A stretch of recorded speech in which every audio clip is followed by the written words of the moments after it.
उनके लाख भ्रम फैलाने के बाद भी हम बहुमत में हैं। आज कांग्रेस की बात करें, कांग्रेस 99 पर सिमट गई, हमारा 240 सीट अकेले आया। आज हम बहुमत में आ गए और उन सब 32-33 जो उनका गठबंधन में लोग थे सभी को जोड़ दिया जाए तब भी हमसे आगे नहीं बढ़ पाए। ये उनके लिए दुर्भाग्य का विषय है, डमरू पीटने का विषय उनके लिए नहीं है। बीजेपी एमएलसी जीवन कुमार हमारे साथ हैं। जीवन जी, आज आपके नवनियुक्त प्रदेश अध्यक्ष का पदभार ग्रहण समारोह, क्या कहिए? देखिए, ये बहुत ही अच्छा माहौल बना है। प्रदेश अध्यक्ष हमारे जो जायसवाल जी बने हैं, ये कार्यकर्ता लंबे समय तक रहे हैं और निश्चित रूप से कार्यकर्ताओं में ऐसा माहौल बना है कि हमारे बीच एक कार्यकर्ता का जो है चयन हुआ है। पहले भी जितने अध्यक्ष रहे हैं हम सभी का सम्मान करते हैं, सब लोगों ने अच्छा काम किया है और ये संगठन जो है लगातार अध्यक्ष बदलाव करते रहते हैं। संगठन का जिम्मा है अध्यक्ष कौन रहेंगे कौन नहीं रहेंगे। और हमारे इसके पहले जो सम्राट चौधरी थे उनके बारे में भी दो लाइन जरूर कहना चाहेंगे कि उन्होंने अपने कार्यकाल में बड़ा काम किया है, कुछ रिकॉर्ड्स तोड़े हैं और निश्चित रूप से अभी देखा आपने मंगल पांडे जी ने और अभी नंद किशोर जी ने कहा कि इन पर एक बड़ी जिम्मेवारी है ना। हमारे जो दिलीप जायसवाल जी हैं उन पर एक बड़ी जिम्मेवारी है और सबसे बड़ी जिम्मेवारी है कि मगध और शाहाबाद में हमारे जो सीट बहुत कम आए हैं उस सीट को कैसे जीतेंगे, ये उनके लिए बड़ा चैलेंज का विषय है। और बिहार में 225 का जो टारगेट एनडीए ने रखा है वो भी एक बड़ा चैलेंज का विषय है और ये चैलेंज को हम निश्चित रूप से, मेरा मानना है कि ये पूरा करेंगे और हर हाल में 225 का टारगेट जो रखा है एनडीए ने कि हमारी इस पर सीट आएगी 2025 में, वो आएगी, ये पूरा विश्वास है। कार्यकर्ताओं में नए उत्साह भरेंगे नए प्रदेश अध्यक्ष। उन्होंने सबसे पहला अपना स्टेटमेंट दिया है कि जो कार्यकर्ता अपने आप को उपेक्षित महसूस कर रहे हैं, जिनको लगता है कि हमें कोई जिम्मेवारी नहीं मिली है, उनके साथ न्याय होगा और पुराने भी जो कार्यकर्ता पार्टी के लिए हैं उनको भी मतलब दरकिनार नहीं किया जाएगा और दोनों का ताल मिलाकर हम लोग ताल ठोकने की तैयारी में है 2025 का। तो सभी को मिला जुलाकर एक तरफ देखा जाए तो एक बढ़िया समीकरण साधने का इन्होंने एक अपना संदेश दे दिया है पूरे बिहार में। और निश्चित रूप से जानिए कि जिस तरह से इनका आगाज है, आने वाले समय में आप 2025 में देखिएगा कि हम लोग 225 का टारगेट हर हाल में पूरा करेंगे निश्चित रूप से।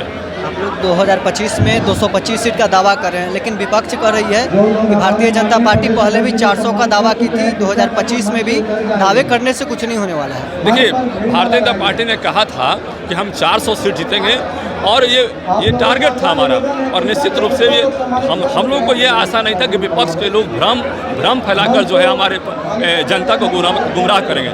उन्होंने क्या भ्रम फैलाया कि भाई संविधान की हत्या हुई है, उसके चलते कुछ लोगों के मन में भ्रम आया कि हो सकता है कि संविधान की हत्या हो, लेकिन उनको ये बात मालूम ही नहीं था कि भाई इमरजेंसी के समय हमारे बड़े संविधान का जो पार्ट है उसको मिनी संविधान बना दिया गया। इमरजेंसी के समय नेताओं को ये अधिकार नहीं था कि वो किसी का चुनाव कर सकें। इमरजेंसी के समय सारे अधिकार उनके समाप्त कर दिए गए, चुनाव का अधिकार समाप्त कर दिया गया। मतलब जो है इंदिरा गांधी, जो कांग्रेस जो चाहती वो करती, कोई लोकतंत्र वहाँ नहीं बचा था और लोकतंत्र की हत्या उन्होंने की। और ऐसे कई बार घटना घटे, 100 से ऊपर बार संविधान को उन्होंने चेंज किया और संविधान को बदलने का प्रयास किया।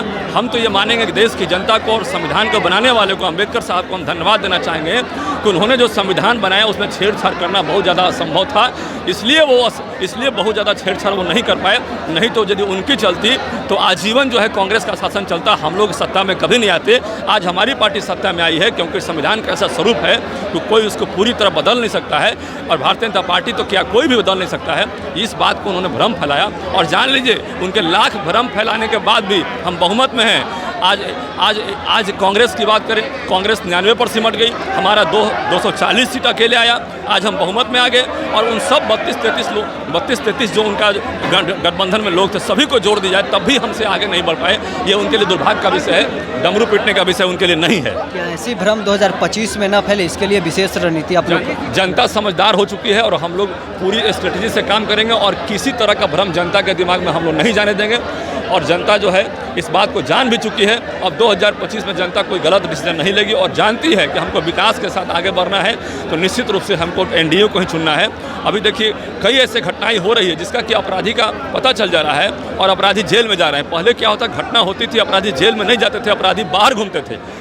सदियों से जो है ना घटनाएं होती रहती है, आज कोई नई बात नहीं है, लेकिन व्यवस्था और शासन जो होता है उसके हिसाब से अपराधियों के मन में डर पैदा होता है। आज अपराधियों के मन में डर है कि अपराध करेंगे तो हम जेल जाएंगे। आप देखिए मुकेश सहनी का जो हत्यारा था वो कौन थे और वो जेल गए, आप देखिए उसको। तो अभी व्यवस्था बदली है, अपराधियों के मन में डर है।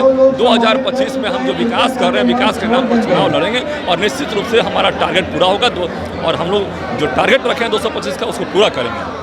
तो चलिए, बीजेपी एमएलसी जीवन कुमार हमारे साथ है, जिन्होंने साफ तौर पर कहा है कि 2025 में हम लोग जो टारगेट रखे हैं उसे पूरा करेंगे। विपक्ष के भ्रम में इस बार जनता आने वाली नहीं है। पटना से न्यूज़ फाउंडेशन के लिए नरोत्तम सिंह।